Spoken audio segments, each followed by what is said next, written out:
기도할 때는 부르짖는 기도라는 게 있습니다. 소리를 크게 내고 통성으로 하는 그런 기도가 보통 부르짖는 기도라고 하기는 하는데, 오늘 성경에서 부르짖다라고 쓰여져 있는 이 히브리어 샤아라는 것은 소리를 낸다라는 그 소리에 강조를 하는 것이 아니라 도움을 받기 위해서 외친다. 이 도움의 의미가 훨씬 강합니다. 우리말로 번역된 부르짖다라는 말이 히브리 말로는 상당히 다양한 단어를 표현해서 쓰는데, 몇 개만 예를 들면 할라라는 단어는 은혜를 구할 때 부르짖는 것. 그래서 똑같은 부르짖다지만 그 원어가 할라일 때는 은혜를 요청하는 거고, 샤크란 단어도 있어요. 이것은 자기 필요를 위해서 부르짖는 것. 한국말로 부르짖다라고 돼 있지만 그 의미가 자기의 어떤 필요함을 얻으려고 하는 거. 린나라는 단어는 슬픔으로 부르짖는 거, 이렇게 기타 등등 여러 가지가 있습니다.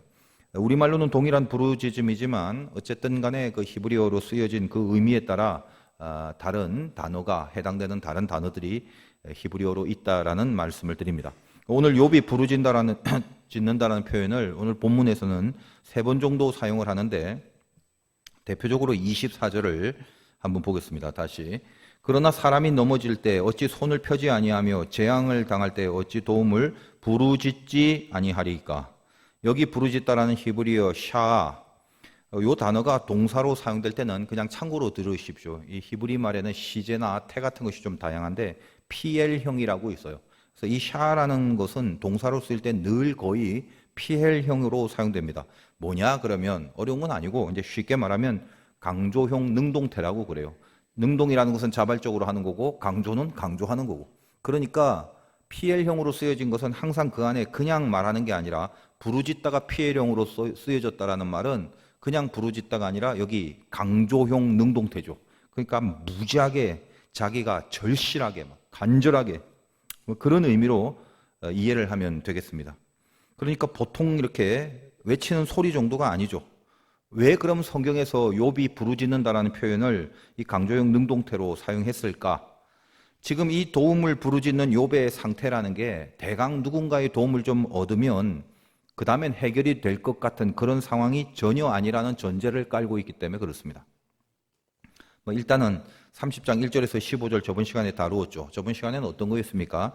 인간들 사이에서의 고난을 말했죠. 그래서 욥이 인간들 사이에서 내가 어떤 고난을 당하는가를 토로한 후에 이제 오늘 16절부터 이제는 자기 자신의 고통, 이것을 말하고 있는데, 일단 첫째로 내가 몸이 너무 아프다는 거예요. 우리가 알다시피 욥이 거의 피부 암의 경지에 가서 이제 죽음을 앞두고 있는 그런 어떤 토로들을 지금까지 쭉 많이 봐왔지 않습니까? 그냥 아픈 게 아닙니다. 얼마나 아픈지, 이제 죽을 병이기 때문에 이것이 잠을 잘 수 없는 그런 고통에 지금 시달리고 있다는 표현을 합니다.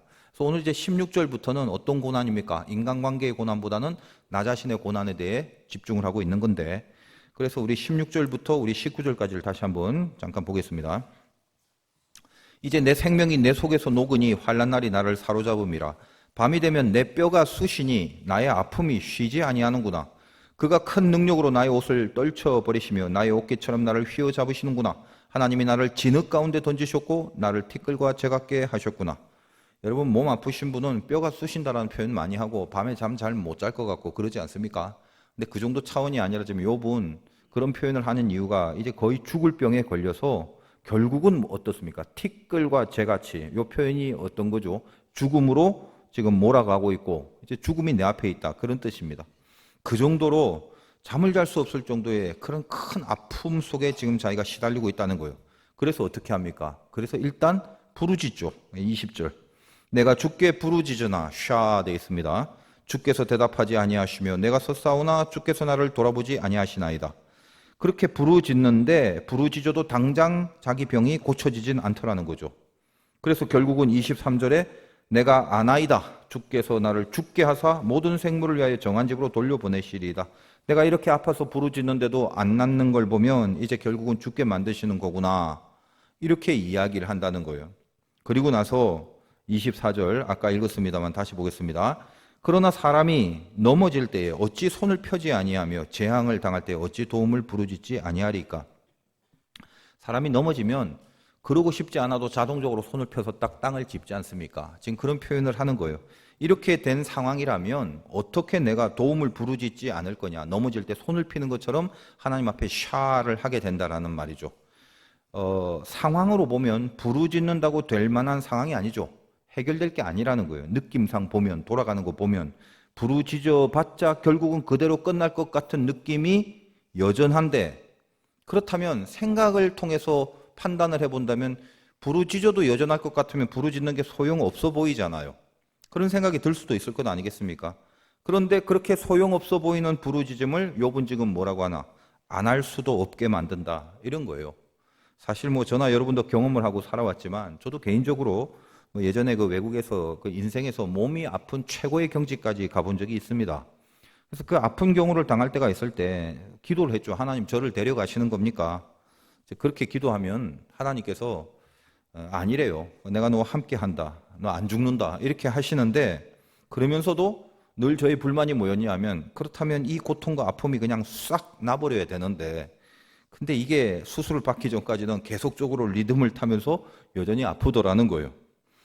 그런데 오늘 부르짖다라는 이 샤라는 심정이 그때 저도 하나님 앞에 도움을 구했던 그런 기도와 동일한 이 샤의 기도를 했거든요. 하는데 그때 당시 그 순간만큼은 들어주시지 않습니다. 그런데 어떻게? 계속 기도를 안 할 수가 없게 하죠. 왜요? 신앙이 좋아서가 아니라 아파 죽겠는데 어떻게 기도를 안 해? 넘어지면 손을 펴야 되는데, 다른 방법이 없는데. 여러분, 그렇게 살아왔지 않습니까, 인생? 내가 지금 아파 죽겠고 이런 상태면 죽을 것 같은데 어떻게 합니까? 그러니 죽기 전까지는 주여, 주여, 도우소서, 도와주세요, 도와주세요, 샤, 이렇게 기도하고 있더라는 거예요.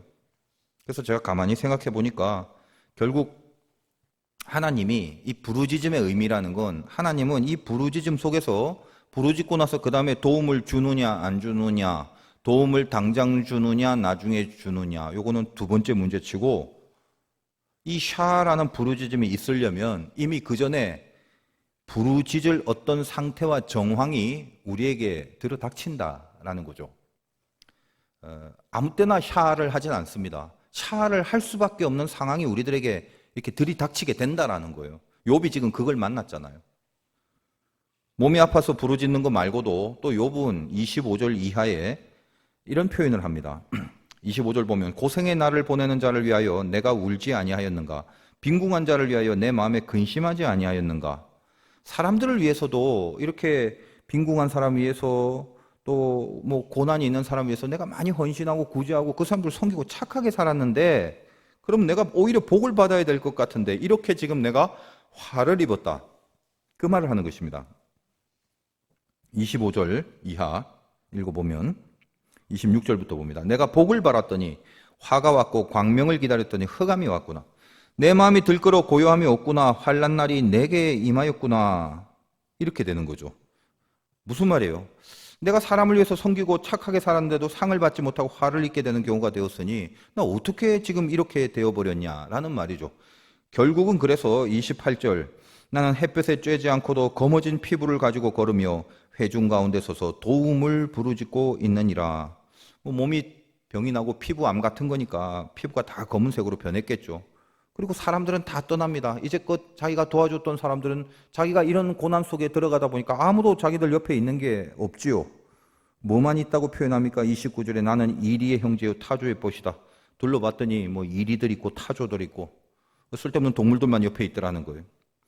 내가 그토록 도와줬던 그 사람들은 나를 돕지 않고 내가 힘들 때는 아무도 없고, 그 말이죠. 그래서 28절 끝에 보면 회중 가운데 서서 도움을 부르짖고 있느니라. 바로 그런 상황 속에서도 욥은 또다시 뭐라고요?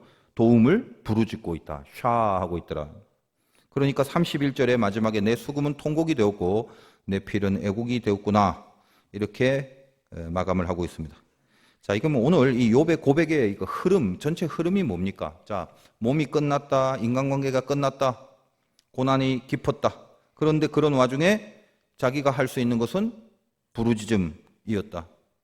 그런데 그 부르짖음이 내가 지금 이걸 해결하기 위하여 여러 가지 다른 것도 좀 할 수 있는데 그중에 내가 봤을 땐 부르짖는 게 제일 괜찮아 보여서 다른 어떤 것도 있는데 이번에 내가 부르짖음을 한번 택해 볼 거야 하고 부르짖는 것을 선택했기 때문에 부르짖었다가 아니에요.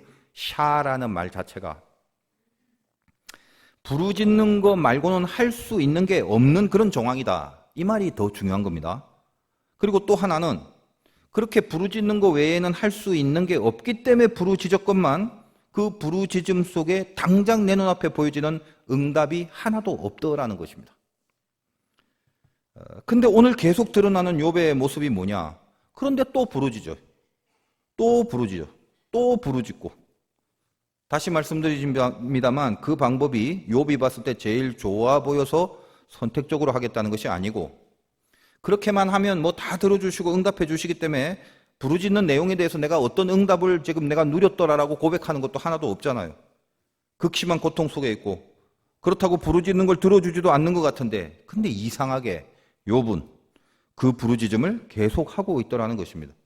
이것이 이 부르짖음의 신비한 영성인데 그래서 오늘 이 본문을 크게 보면 이 욥의 견딜 수 없는 현실 이건 우리가 지금 알고 있는 거잖아요. 뭐 몸 아프고 뭐 인간관계 다 망하고 이런 것들 이 견딜 수 없는 현실을 쭉 열고 하는데 그 와중에 웬만하면 다른 방법이 전혀 없어 보이는데도 불구하고 여전히 중간중간 계속 멈추지 않는 것이 있더라는 것입니다. 우리도 마찬가지다. 어떤 어려운 현실, 내가 극복해낼 수 없는 것들이 계속적으로 흐르고 있는데도 불구하고 거기에 던져진 신자가 결국 어떤 방법을 선택해서 그걸 해결할 만한 뾰족한 수가 아무것도 없는 경지까지 우리를 내몰아가는 어떤 하나님의 섭리를 만날 수 있다는 거예요. 연단을. 그럼 그 가운데서 신자가 해야 될 게 뭐냐라고 했을 때 여기 부르짖음 20절 봅니다. 이 와중에 욥이 뭐라고 했는가? 내가 주께 부르짖으나 샤 하고 있죠. 그러더니 24절 사람이 넘어질 때 어찌 손을 펴지 아니하고 재앙을 당할 때 어찌 도움을 부르짖지 아니하리까? 또 샤를 하고 있죠. 또 28절 중간에 회중 가운데 서서 도움을 부르짖고 있느니라 또 부르짖고 있잖아요. 멈추지 않는 부르짖음 이게 계속되고 있다는 것입니다. 사실 이것은 욥만의 모습이 아니라 저와 여러분은 실은 이렇게 이제껏 살아왔다는 거 아시죠? 그렇지 않습니까? 부르짖을 수밖에 없을 때가 얼마나 많았어요. 그리고 부르짖는다고 해서 그 순간 당장 그것이 해결되지 않은 일들이 얼마나 많았습니까?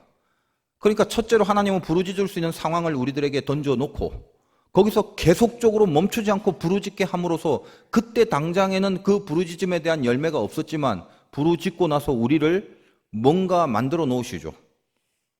뭘 만들어 놓으셨습니까? 그래서 물질의 축복을 받았더라, 건강의 축복을 받았더라, 권세를 잡았더라, 뭐 그렇게 주시면 더 좋고 할렐루야겠지요. 나쁜 건 아니겠죠. 그러나 뭐죠? 결론은 내가 하나님의 사람이 된 거예요. 내가 신앙을 갖게 됐고 믿음을 포기하지 않을 사람으로 하나님과 가까워진 거예요. 하나님을 얻게 된 거죠. 어쩌면 부르짖음이라는 건 이 샤는 우리 신앙이나 혹은 우리 기도의 마지막 카드일 수가 있습니다. 히든 카드라는 거 있죠. 마지막 한 장, 그걸로 모든 승부가 결정나는 거. 욥이 부르짖게 된 것은 하나님이 그렇게 부르짖는 상황으로 몰고 가신 거라는 거 알잖아요. 예를 들면 좀 어려움이 있을 때 몇 번 좀 부드럽게 기도하고 부드럽게 다 해결이 되면 인간은 이 샤 쪽으로 연결이 절대로 안 되죠. 그래서 이 기도의 측면에서만 생각하자면 우리들에게 이 내가 극복할 수 없는 고난과 고통 이런 것이 오는 거는 이 마지막 카드인 부르짖음을 사용하게 하시려는 하나님의 뜻이라는 깨달음이 있어야 돼요. 그리고 하나님은 그렇게 우리를 다루어 왔고 성경의 하나님의 사람들을 이 샤가 나오기까지 그 경지로 결국은 다 끌고 갔습니다. 그래서 욥은 이 강렬하게 도우심을 구하는 부르짖는 기도, 더구나 PL형, 능동강조형으로 쓸 수밖에 없는 샤, 도움을 부르짖는 이 단어를 쓰더라는 것입니다.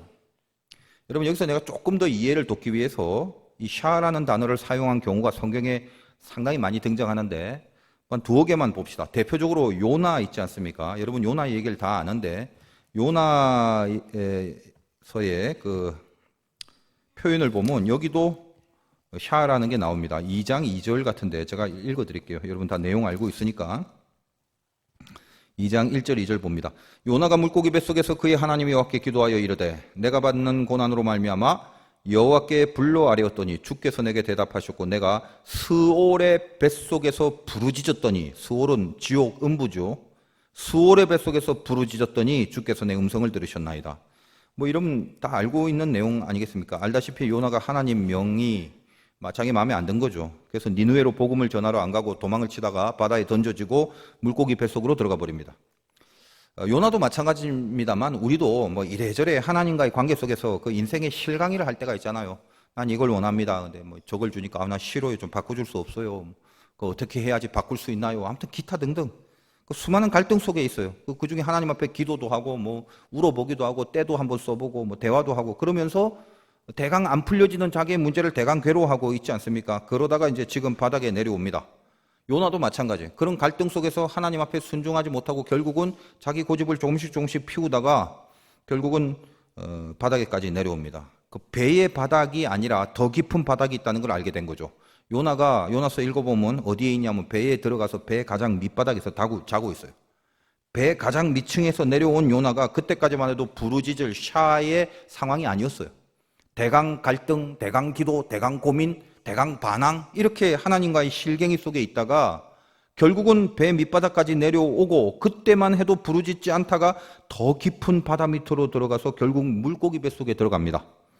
그리고 그 안에서 자기의 심령이 스올의 뱃속에 있다라고 표현을 하듯이 몸은 물고기 뱃속에 있지만 자기의 마음과 심령은 더 깊은 지옥의 밑바닥까지 내려가게 되는 거예요.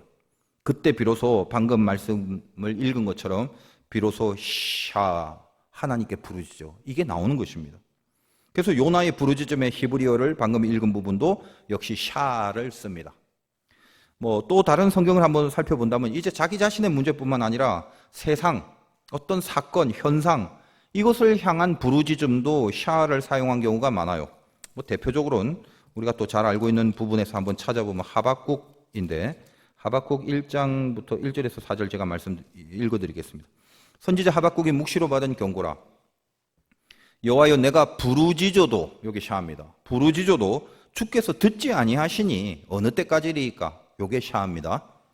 내가 강포로 말미암아 외쳐도 주께서 구원하지 아니하시나이다. 어찌하여 내게 죄악을 보게 하시며 패역을 눈으로 보게 하시나이까? 겁탈과 강포가 내 앞에 있고 변론과 분쟁이 일어났나이다. 이러므로 율법이 해이하고 정의가 전혀 시행되지 못하오니 이는 악인이 의인을 애워쌌으므로 정의가 굽게 행하여 지민이라. 이 하박국은 뭐 전문용어로 신정론이라고 그러는데 이런 거예요. 왜 이런 부르짖음이 나오냐면 하나님이 살아계시다면 세상에 적어도 정의가 기본적으로 있어야 되는데 이 땅이 엉망이고 패역하게 돼버렸는데 도대체 하나님 살아계시다면 정의는 어디로 간 겁니까? 이렇게 정의가 무너질 수 있나요? 우리가 허구헌날 하는 소리고 허구헌날 하는 고민 아니겠습니까? 도무지 개선될 여지가 안 보이는데 그래서 부르짖습니다. 근데 뭐라고 합니까? 내가 부르짖어도 주께 듣지 아니한다. 내가 샤를 하면 금방 하나님이 들어주셔야 되는데 하나님이 금방 안 들어줘요. 그래서 지금 이 세상의 실정이 하나님이 결국은 도와주시는 것 외에는 인간이 용을 써도 어떻게 할 수 없는 게 세상의 흐름이래. 세상의 역사. 그러니까 하나님이 도와주시는 거 아니면 방법이 없기 때문에 부르짖는 것 말고는 할 수 있는 게 없다라는 거예요. 여기서도 이 샤라는 단어를 썼습니다. 다윗의 시편에도 있어요. 상당히 많은 부분 이 부르짖음을 사용하는데 예를 들면 뭐 하나만 보자면 시편 18편에 보면 그 시작을 어떻게 하냐면 가로 열고 모든 원수들의 손에서 사울의 손에서 건져주신 날 그겁니다. 그러니까 참 힘들 때인데 다윗이 참 오랫동안 사울에게 쫓겨다니지 않습니까? 평생을 쫓겨다니면서 얼마나 힘들었어요. 그래서 18편 4절부터 이렇게 표현합니다. 사망의 줄이 나를 얽고 불의의 창수가 나를 두렵게 하였으며 스올의 줄이 나를 두르고 이 스올이 자주 나오죠. 밑바닥 끝까지 갔다는 거예요. 다윗도 스올의 줄이 나를 두르고 사망의 올무가 내게 이르렀도다. 내가 환난 중에서 여호와께 아뢰며 나의 하나님께 부르짖었더니 샤가 나와요. 그가 그의 성전에서 내 소리를 들으시며 그의 앞에서 나의 부르짖음이 그의 귀에 들렸도다. 이렇게 이야기를 합니다. 지금 제가 이렇게 예를 든 거는 성경에 나오는 부르짖음이란 한국말만 찾은 게 아닙니다. 한국말은 부르짖음이지만 히브리 말로 샤라고 된 부분만을 지금 찾은 거예요. 의미가 차원이 다르기 때문에 그렇다는 거죠. 그래서 이 다윗이 사울에게 평생을 쫓겨다니면서 지옥의 줄이 나를 두른다고 말할 정도로 바닥을 치게 되었을 때 그때 뭐가 나온다? 샤 이게 나온다라는 거예요. 그러니까 정리를 하자면 욥이나 요나나 하박국이나 다윗이나 기타 등등 부르짖는 방법, 내가 이 문제에 대해서는 딱 부르짖는 이게 제일 좋을 것 같아 해서 그걸 선택해서 난 이제 이걸로 갈 거야 라고 사용한 게 아니라 샤라는 것은 그들이 만나는 모든 정황에서 하나님의 도우심만을 구할 수밖에 없게 된 경지까지 갔다는 거예요. 그 경지를 당했다는 거예요. 그 부르짖음 때문에 즉각 하나님의 도우심을 받아 누렸다. 이게 중요한 게 아니라 그 전에 그 부르짖음이 어떻게 열매가 되고 어떻게 응답이 되었는가는 두 번째 문제고 이 부르짖음을 멈출 수 없는 시간들을 겪고 있다는 것이 중요하다는 거예요. 그게 고난받은 자의 현존이에요. 여러분도 지금 그러고 있어요. 고난이 있는 분들은 더더욱. 그게 오늘 욥의 모습입니다. 신앙의 모습이라는 건 빼어난 게 아니라 바로 이거예요. 멈추지 않는 부르짖음으로 세상을 끝내 살아가는 자들, 그거죠. 여러분 영적인 구도를 한번 생각해 봅시다. 여기 고난이 있어요. 근데 그 고난의 내용은 종류는 다양하겠지만 내용은 한 가지 아니겠습니까? 예를 들면 몸이 아프다 그러면 그 몸이 아프다 하나인데, 그리고 이 고난에 대해서 신자기 때문에 부르짖음이 있겠죠. 왜? 이 고난을 내가 감당할 수 없으면 이거에 대해서 하나님의 샤를 만나게 되니까 부르짖음이 있습니다. 근데 부르짖음은 요거 몸 한 번 아픈 요 하나 아픈 거 갖고 한 번 부르짖음으로 끝나는 사람이 있습니까? 부르짖음이라는 건 한 번이 아니라 두 번, 세 번 멈추지 않아요. 여기 고난은 한 번인데 부르짖음은 여러 번이 되는 거죠. 아픈데 아우 아파 한 번이잖아요. 아 도와주세요 한 번으로 안 끝나요. 또 도와달라고 또 도와달라고 여전히 아픈 건 그대로인데 또 부르짖습니다. 부르짖는 게 수없이 많아지죠. 그러면 어떻게 되는 거예요? 무게중심이 고난에서부터 점점 하나님으로 바뀌어가는 거예요. 이게 부르짖음의 깊은 영성이에요. 다윗이 시편에서 얼마나 많은 부르짖음이 있었습니까? 그 부르짖음이 계속되다 보니까 다윗만이 갖고 있는 상당히 깊은 영성이 생겼단 말이죠. 하나님이 기뻐하시는 것은 상한 심령이라 그 고백이 나와요. 우리는 들어서 익숙한 말이지만 당시 구약에서 이런 말은 종교개혁과도 같은 말이에요. 하나님이 제사를 기뻐하지 않고 상한 심령을 기뻐한다. 제사를 기뻐하지 않는다는 과감한 말을 던질 수 있는 시대가 아니에요. 그 시대는. 근데 뭘 알았습니까? 제사의 본질을 알았다는 거죠. 왜요?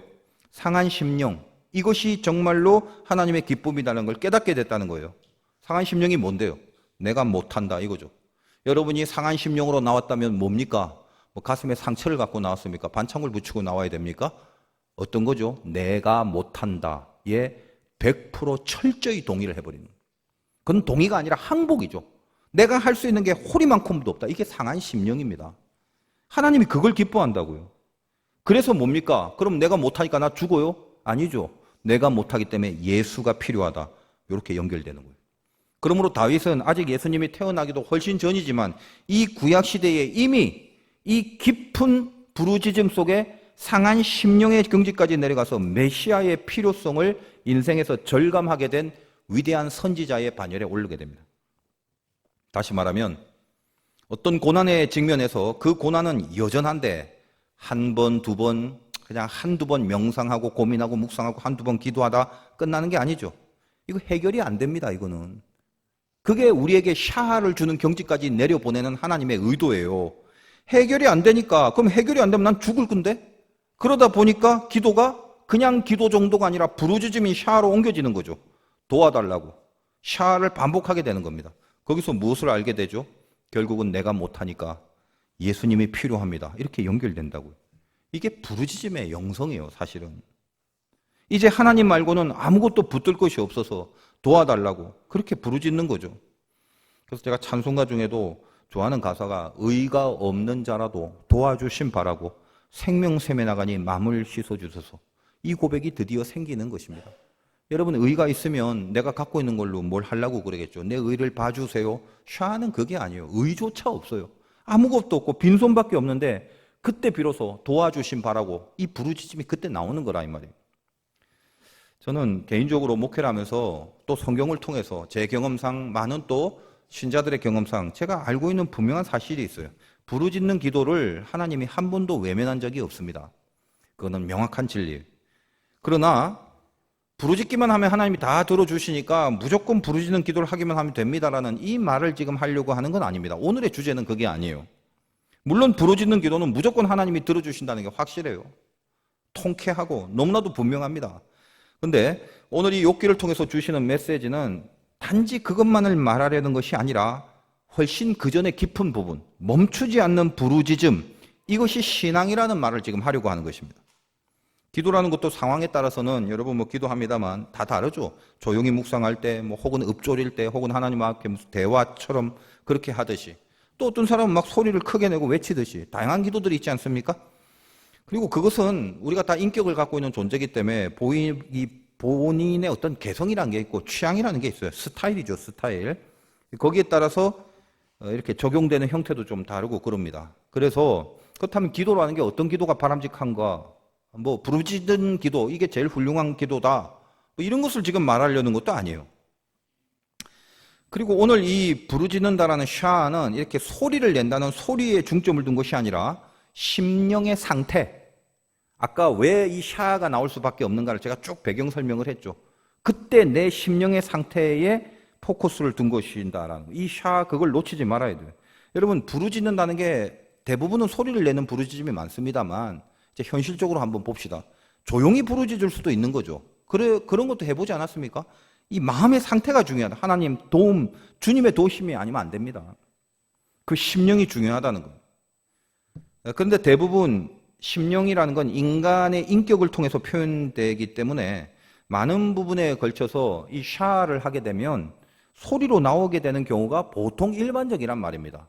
조용히 부르짖을 수도 있지만 보통 부르짖는다라 하면 소리로 나오는 경우가 많죠.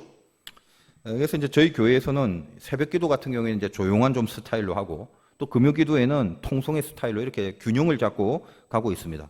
물론 이제 사람에 따라서, 경우에 따라서는 새벽에 나와서 새벽 기도를 해도 막 좀 외치고 소리를 내고 하고 싶은 분들 있잖아요. 이제 그런 분들은 보통 이제 카타콤으로 가서 하시기도 하고, 그렇게 하고, 또 금요일에도 사실 통성의 분위기로 가야 되지만 뭔가 그 가운데서 조용히 좀 묵상하고 싶은 그런 어떤 성향이 생길 때도 있단 말입니다.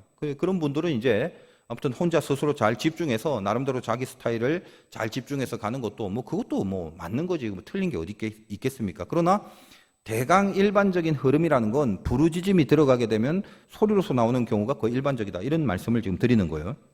그러나 우리가 뭘 판단할 때마다 항상 어떤 그 근거가 있어야 되고 기준이 있어야 되는데, 모든 신앙과 신자의 그 강령이라는 것은 결국 성경이 돼야 되겠죠. 성경이 근거가 되는 것입니다. 성경은 부르짖는다는 말이 수백 번이 넘게 나와요. 다시 말하여 어떤 말이냐면 분명히 부르짖음이 있어야 한다는 말입니다. 그러니까 여러분이 난 스타일이 좀 소극적이고 뭔가 좀 내성적이고 좀 깔끔한 게 좋아, 고급스럽고 좀 격조가 있어야 돼. 그래서 나는 부르짖는 건 안 어울려. 난 조용히 그냥 묵상하는 기도로만 죽을 때까지 그렇게 할 거야. 제가 거기에 딴지를 걸 생각은 없습니다만, 성경의 근거로 한다면 수백 번 부르짖으라고 하는 메시지가 자기한테 그럼 적용이 안 되는 거죠. 물론 안 부르짖고도 신앙의 길 꿋꿋하게 잘 가는 그런 분들이 있으면 뭐 어떻게 말리겠습니까? 그러나 한번 돌이켜 보자라는 거예요. 소리를 내라라는 말이 아니라 이 부르짖음에 대한 기도가 내 속에 있어 왔는가? 그거 한번 생각해 보시라는 거예요. 그리고 분명히 이 샤가 있어야 됩니다. 부르짖음은 얼마나 많은 부분에서 우리들에게 하나님이 요구하고 있는지 모릅니다. 우리 한국 기도 문화에 아주 독보적인 것이 주여 삼창이죠. 그래서 주여 주여 주여 세 번 하고 하는 통성기도에 그 우리 한국에만 있는 거예요.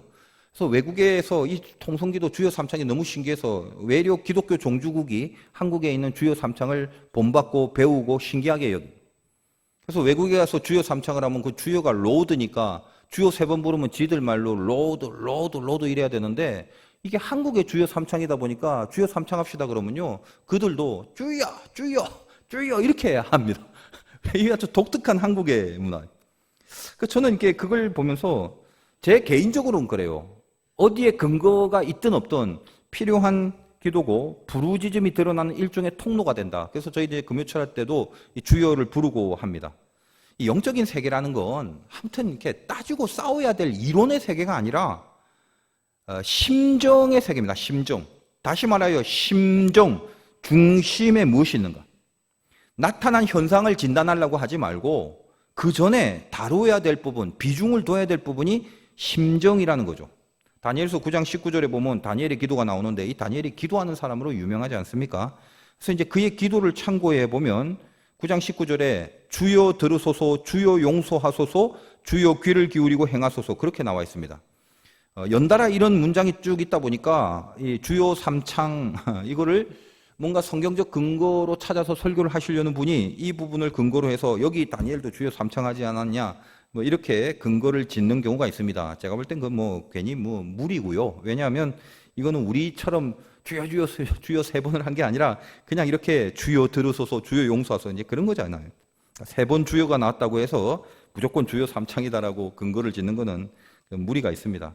근데 중요한 건 뭐냐면 지금 마음으로 다니엘이 주여를 언급하면서 기도를 했다고 보는데 우리가 중심을 본다고 중심에 붙들린다는 게 어떤 거냐 하면요. 그런 겉으로 뭐 주여를 몇 번 했는가 세고 상황이 어떤 건가 세고 이런 게 아니라 성경의 말씀이 주어지면 우리 심령 속에 적용을 시키면 가장 진하고 가장 깊은 기도가 나오잖아요. 그러니까 우리가 보통 주여 세 번 할 때도 다니엘도 주여를 이렇게 하면서 했는데 그 내용이 뭘까를 봐야 될 건 아닙니까? 그러니까 다니엘서에 있는 주여는 처음에 주여 들으소서. 그러니까 이 중심을 보자는 게 그거예요. 우리도 이 말씀을 좀 적용시켜 보면 그냥 주여 주여 주여를 소리만 내는 경우도 의미는 분명히 있습니다만 그걸 부르면서 주여 첫째는 들으소서. 그러니까 하나님 이제 내가 기도합니까? 하니까 제발 들어주세요. 하나님 꼭 들어주세요. 하는 심령을 심어서 그 심정으로 주여 한번 그 다음에 두 번째 주여는 용서하소서. 하나님 내 기도를 들어주신다고 주시었으면 좋겠다라고 지금 기도하러 나왔는데 내 죄가 많으니까 내 죄도 하나님 꼭 용서해 주셔야만 됩니다. 내 죄 좀 용서해 주세요. 이거 또 세 번째로 주여는 행하시고 역사해 달라. 주여 귀를 기울이시고 행하소서. 내가 이렇게 하나님 앞에 기도를 하러 나왔으니 들어주시고 내 죄를 용서하시고 나에게 역사를 해달라고 하는 그 말씀의 중심을 갖고 우리가 주여 주여 주여를 부른다면 얼마나 더 깊고 정확한 하나님의 말씀에 적용이 되겠냐 이 말이에요.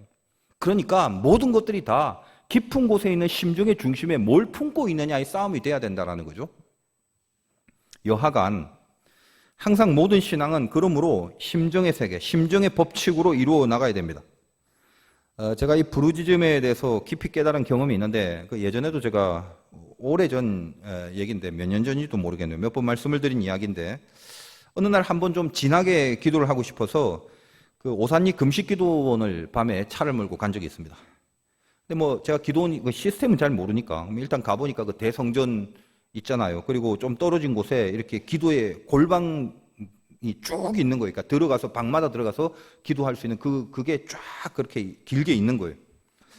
몇십 개가 됩니다. 그래서 바로 여기다 싶어서 그러니까 첫 번째 방문이 있더라고. 첫 번째 방문을 열어봤더니 거기 뭐 벼 있더라고. 사람들이 거의 없어요. 그 밤에 갔더니.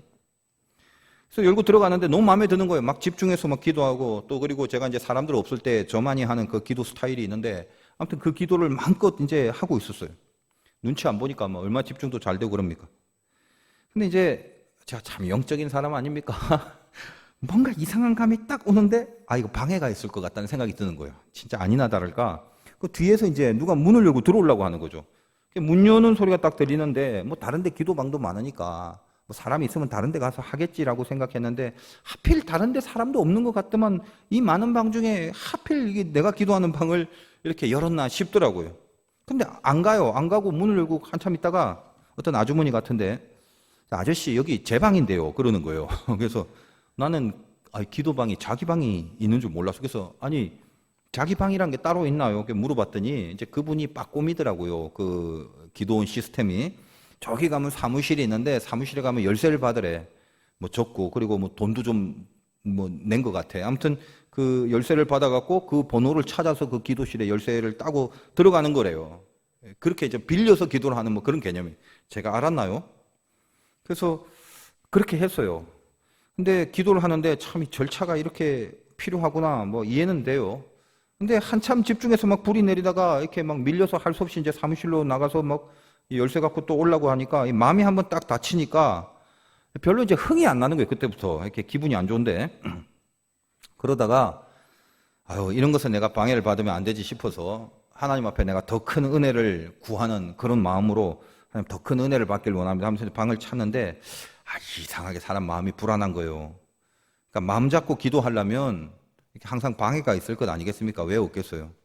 그러니까 이제 아까 그 쭉 늘어서 있는 방을 하나씩 보면서 번호를 따라 점점 걸어가는데 마음이 좀 불안한 게 저쪽 멀리서 무슨 이렇게 기도 소리가 들리는데 이거 엄청 큰 소리로 기도를 하는데 이렇게 들려지는 소리가 사람의 어떤 정상적인 언어의 말이 아니라 아무튼 상당히 그 자극이 되는 막 그런 무슨 그 괴성이랄까 뭐 야밤에 야생동물이 울부짖는 막 그런 뭐 소리로 막 기도를 하는 뭐 이런 것 같아요.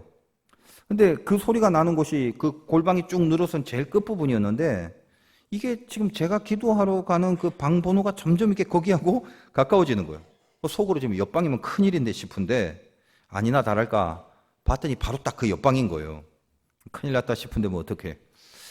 그래서 아무튼 옆방에도 내가 사람이 있으니까 좀 자제해 달라는 취지로 처음엔 들어가서 저도 이제 소리를 좀 내면서 기도를 했잖아요. 이제 방음이 안 되니까 옆에 있구나. 그러니까 나름대로 좀 자제를 할 줄 알았는데 처음에는 잠시 툭 멈추더니 그 옆에 사람이 들어와 있다는 걸 알아서 그런지 아예 이제 더 크게 막 엄청나게 큰 소리로 막 괴성을 지르고 기도를 하는 거예요. 참 망했다 싶은 거예요, 속으로. 그렇다고 뭐 옆에 가서 그거 좀 조용하세요 이럴 순 없잖아요, 기도하는데. 아무리 집중을 하려고 해도 안 되는데 그러니까 막 짜증이 슬슬 나기 시작하는 거예요. 그러니까 점점 그래도 소리가 막 안 쉬고 커지니까 나중에 그러니까 내 기도가 포기가 되고 멍하니 이렇게 듣고만 있는데 가만히 또 듣다 보니까 이게 발음이 또 하도 이상하니까 내 기도는 안 하고 그냥 그 사람 그 기도 발음을 내가 지금 은근히 막 속으로 한번 따라해보고 그러고 있더라는 거예요. 아니 어떻게 혀를 꼬아야지 지금 저런 발음이 나는가 싶어서. 제가 그 밤에 그 오산리 기도원까지 간 이유가 중요한 기도를 해야 되기 때문에 일부러 간 건데 도무지 기도가 할 수 없는 거예요. 그러다 보니까 이제 무슨 생각이 들까요? 포기할까? 오늘 아닌가 보다. 하나님 허락하지 말란 말은 않는 거 아닌가? 포기하고 집에 가야 되는 게 맞는 거 아닌가? 슬쩍 그 생각이 들어오는 거예요. 귀찮아지고. 분명히 은혜가 절대적으로 필요한 상황인데 내가 이런 방해로 마음을 접어야 되는가? 이런 마음이 들면서 이제 막 팽팽하게 갈까 말까 갈등을 하는 그 찰나 속에서 이제 주님이 저에게 은혜의 음성을 마음의 음성을 들려주시는 거예요. 너 지금 살만하냐? 이래. 너 지금 중요해서 기도하러 온 거 아니야? 예. 근데 지금 이런 거로 기도를 접고 포기하고 갈 정도면 너 아직 살만한 거네. 너는 지금 동물 소리라고 생각하고 있는데 그러면 너는 동물보다 간절함이 없는 거 아니냐? 그 부르짖음 속에 있는 간절함, 네가 그거 한 번이라도 생각해 봤냐? 갑자기 그런 마음의 음성이 들리는 거예요. 눈물이 막 나오는 거예요. 회개가 돼요. 저는 스타일이 말씀이 들어오고 회개가 이루어지는 그런 스타일이거든요. 제가 저 사람의 간절함보다 못하면서 그 사람 욕만 하고 있었습니다. 그 사람이 그런 괴성과 그런 부르짖음이 있을 때 그 속에 어떤 간절함이 있는지에 대해서는 한 번도 이해하려고 안 해요. 그런 것 아니겠어요? 그 사람 욕만 하고 어떻게 저런 식으로 기도하냐고 해버리고. 그러니까 저에게 회개가 임하니까 이렇게 눈물이 쏟아지면서 그때부터 기도가 이제 불이 내리는 거예요. 원래 이제 제가 기도할 때는 집중해서 30분 이상은 해야 그 임하는 어떤 징조가 있는데 제 왼쪽 머리 이제 위에 뜨거운 임재가 있는 증상이 있거든요. 근데 그때는 막 회개가 쏟아지니까 3분도 안 돼갖고 그런 임재가 나타나는 거예요. 얼마나 참 감사한지. 근데 이제 그렇게 뜨거워지니까 옆방에서는 갑자기 쥐 죽은 듯이 조용해지고 얼마 있다가 이렇게 나가는 것 같더라고요. 그 순간에 제가 그냥 크게 그냥 계속 기도해 줬으면 좋겠다 이런 마음이 들더라고요. 그래서 제가 또 느낀 게 뭐냐면 은혜가 임하면 생각이 바뀐다. 그걸 또 깨달은 거죠. 여러분 평소에 하고 있는 나쁜 생각들이요. 그거 은혜 받기 전에는 절대 못 바꿉니다. 그거 알고 사셔야 돼요. 은혜가 생각을 바꾸지 다른 것이 그 생각을 바꾸지 않습니다. 제가 그 오산리에서 그때 보고 부러운 게 그 골방들이었어요. 그래서 제가 그때부터 언제 한번 좀 여력이 되면요. 우리 교회도 목욕탕 건물 성교관으로 되어 있는데 우리 장로님들하고 한번 의논을 해서 거기를 좀 이 기도의 골방으로 만들어 놓으면 좋겠다. 이런 생각을 조금씩 이제 하고 있습니다. 모르겠어요. 12개 정도의 방을 그냥 안에 방음 장치를 해갖고 마음껏 그냥 막 외치고 소리 질러도 민폐 안 끼치게 그런 공간을 좀 만들고 싶다는 생각이 좀 들기도 합니다. 여러분 목욕탕 성교관 가보신 분들은 알겠지만 거기 가면 이제 폐허잖아요. 그 폐허처럼 음산한 게 아주 그 기도하기 좋은 그 영성으로 아주 딱이에요. 뭐가 막 틱틱 튀어나올 것 같고 그렇단 말이죠. 그런 데서 막 깊은 기도 속에 들어가고 그 사무실에 와서 이제 열쇠 받아서 가서 또 은밀하게 하나님 앞에 부르짖고 와서 또 열쇠 반납하고 뭐 그러면서 그런 막 기도에 불들이 붙어 있는 그런 곳이 있으면 참 좋을 것 같다는 그런 생각을 해요. 오늘 말씀을 받고 여러분 삶에 이 부르짖음이 있는지 살펴보기 바라요. 첫째로는 심정, 그 샤의 마음이 어디서 왔고 어떤 경지에서 하나님이 나에게 부르짖음을 요구하는가 말씀 들으셨죠? 그러니까 나는 거기에서부터 하나님의 도우심을 구하는 이런 부르짖음, 소리를 내든 뭐 조용히 하든 그런 게 있는지. 여러분 하나님은 사랑이잖아요. 근데 사랑의 중심엔 뭐가 있냐면 긍휼이라는 게 있어요. 긍휼이 뭐죠? 불쌍히 여긴다. 여러분 사랑의 원자탄으로 유명한 손양원 목사님 아시지 않습니까? 자기 아들을 죽인 원수를 아들로 삼은 사람이에요. 그러니까 사랑이라는 원자가 있으면 원자는 전자와 원자 핵으로 구성되어 있는데 사랑이라는 원자는 제가 비유적으로 말씀드리면 그래요. 그 사랑이라는 원자의 한가운데의 원자 핵이 뭐냐? 그게 긍휼이에요. 긍휼. 부르짖음이라는 건 그 핵을 건져 올려 사랑을 폭파시키는 그게 원자탄이에요. 하나님이 우리를 향하여 하나님의 사랑을 그 긍휼지심을 건드릴 때 그 긍휼하심이 올라와서 그 긍휼을 건드려서 끄집어내게 하는 거예요. 그게 우리의 부르짖음이라는 거예요. 마가복음 10장 46절 이하에 소경 바디메오가 예수라는 소리를 듣고 뭐라고 합니까? 다윗의 자손 예수여 나를 불쌍히 여기소서. 불쌍히 여기소서 그러잖아요. 고쳐달라고 안 하고 눈뜨게 해달라고 안 하고 불쌍히 여기소서. 이 바디메오는 핵심을 아는 친구예요. 그 심정을 꿰뚫어 보고 있는. 주변 사람이 막 조용히 하라고 꾸짖잖아요. 근데 뭐라고 합니까? 성경은 더욱 크게 소리질러 멈추지 않는 부르짖음이에요. 다윗의 자손이여 나를 불쌍히 여기소서 또 그러잖아요. 부르짖음 멈추지 않습니다. 주님의 긍휼을 건드려 올려버린 거죠. 바디메오는 눈을 뜨고 예수를 따라가게 됩니다. 제가 여러 번 말씀드리지만 하나님은 인격이십니다. 그분에게 불쌍히 여김을 받으면 끝나는 거예요. 그게 요령 있는 신자의 믿음의 방법입니다. 부르짖음은 하나님의 그 긍휼을 건드리는 가장 강력한 믿음의 방법이에요. 여러분이 그 부르짖음의 영적인 위력을 분명히 알고 상황을 봐가면서 했다가 안 했다 그러는 게 아니라 멈추지 않고 부르짖는 그 부르짖음, 그 샤. 그것이 우리에게 있는 한 하나님의 도우심은 반드시 우리에게 임한다는 것을 잊지 마시고 이 부르짖는 영성의 사람이 되시기를 주님의 이름으로 축원드립니다.